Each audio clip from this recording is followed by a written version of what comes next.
Alright guys, it's been a while since we did some Forex stuff. So in this video we're going to take a look at today's price action from the pound versus the New Zealand. And what I'm going to do is I'm going to show you how to put this pair under a microscope and really drill down to find this exact short trade right here and nail the absolute high. And don't worry, for you futures traders, I got some stuff for you as well, so stay tuned. So let's go ahead, fire this up.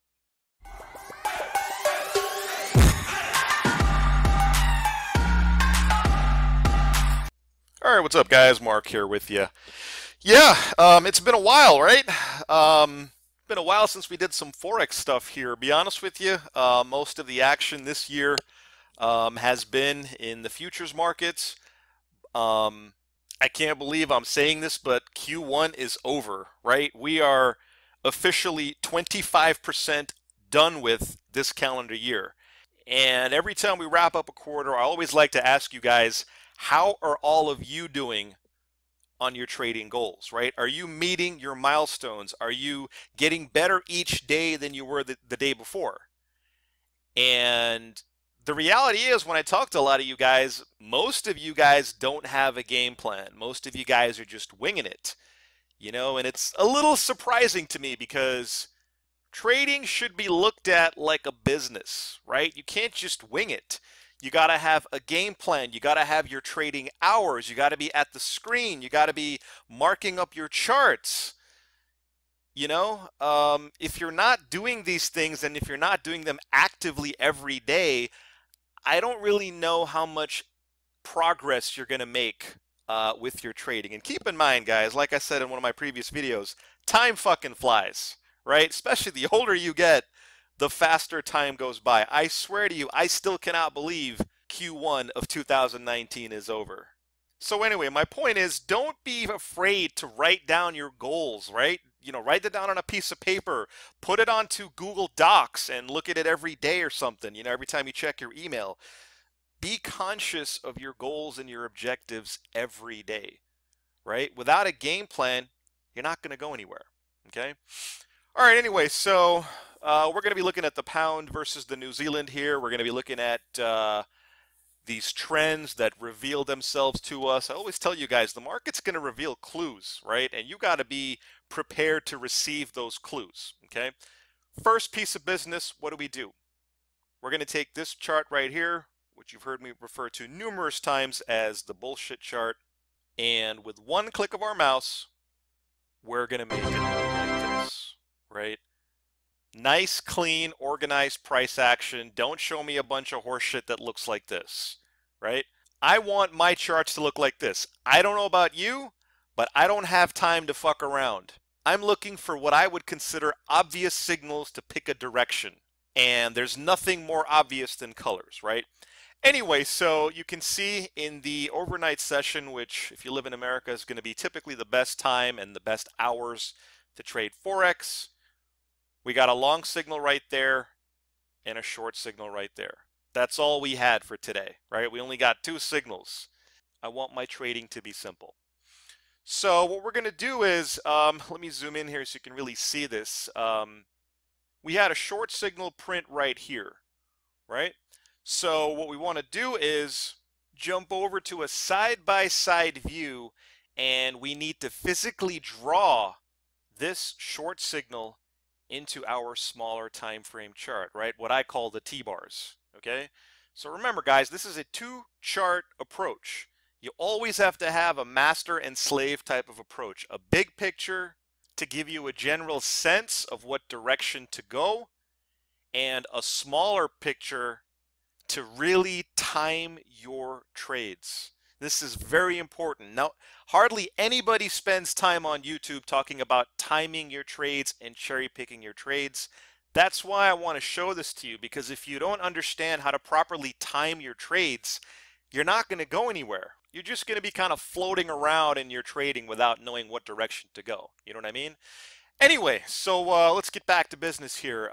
So just to recap, we have our master chart on the right, what I call the big picture, and our timing chart on the right, what I call the small picture, all right?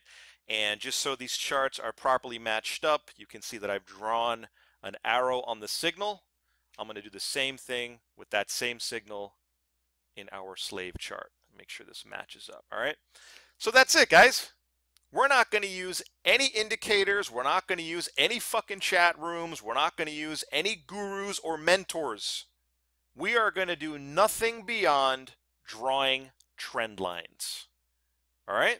So anyway, let's go ahead and maximize the slave chart, but we're not going to close the Dino Bars chart because we still want to be mindful of where we are. So short signal happens, you're immediately looking for shorts and you're not doing anything else. Shame on you if you try to buy this market whenever you see a short signal, right? That's just insane. Leave that to the retail traders. Leave that to the newbies. Leave that to dumbasses who are in chat rooms and people that generally have their heads up their asses, right? So when it comes to drawing a short trend line, the slope of the trend line has to look like this. And when it comes to drawing a long trend line, the slope of the trend line has to look like that. Okay, it's called the angle. So the slope of these trend lines is really going to help you drill down on a very microscopic level, what I call surgical techniques to get into your trade, right? So let's just quickly slide this over one bar so we can find this pivot, all right? So to draw a trend line, we do what? We got to connect 2 points. Here would be point number 1, and here would be point number 2. Remember, we are looking for shorts, so we want to draw a trend line that has this kind of slope, okay? So we have our 2 points. We know we're looking for shorts. All I need to do now is connect that trend line from point number 1 to point number 2. Just like that. There you have it. Guys, I know that you think this is just too simplistic for you. And frankly speaking, I completely understand that a lot of you are always going to be used to trading this kind of chart, and you'll never be able to grasp your head around the concept of trend trading. But listen, that's not going to stop me from at least trying to get you out of your evil ways, right? Anyway, so back to business. We have our short signal, we have our 2 points, we have enough data to connect the trend line, so we draw a trend line and we simply wait for that trend line to break to the downside, which you can see happened right over here at about 93.80, okay? Now, where do you think you would put your stop? For those of you guys that have seen my videos before, I'll give you a couple of seconds to figure that out. Hope you're able to manage that. Your stop would go to the most recent top pivot to the left of where you took your entry. Okay? So I'll quickly draw the top pivots. Here's a top pivot right here, and here's a top pivot right here. Now, which one of these is the most immediate one to the left? Well, that would be this one, right? So we'll delete this one, and your stop goes here at 93.90. That's a 10 pip stop, folks. That's fucking peanuts on the pound New Zealand. And if we want to see what happened on this trade, let's squish this in. You can see this thing ended up just dropping like a stone. And in fact, if we go back to our side-by-side view, what I just showed you here at 93.80 happened right in this section over here was where we took the entry. A few pips under the exact high of this gigantic downtrend, right? So, you know, guys, these patterns, these signals, these moves happen every single day. Here's the day before, here's the day before that. Nothing new here, but what's really important is the takeaway, right? And the takeaway is, guys, understand that indicators and moving average lines and Bollinger Bands and RSI and all this other nonsense, these are all completely lagging, right? This is the exact same downtrend that I just showed you, right? This downtrend right here, okay, on the Dino Bars Pro is this downtrend on what I call the bullshit chart and the candlestick chart. How on earth do you predict this down move? I know I can't on this chart. Maybe there's people out there that are masters in candlestick charts and 5-minute charts and they can figure out, but I can't, right? There's just no possible way. I don't think any reasonable trader with any reasonable amount of intelligence could ever figure out that a massive downtrend was about to happen, right?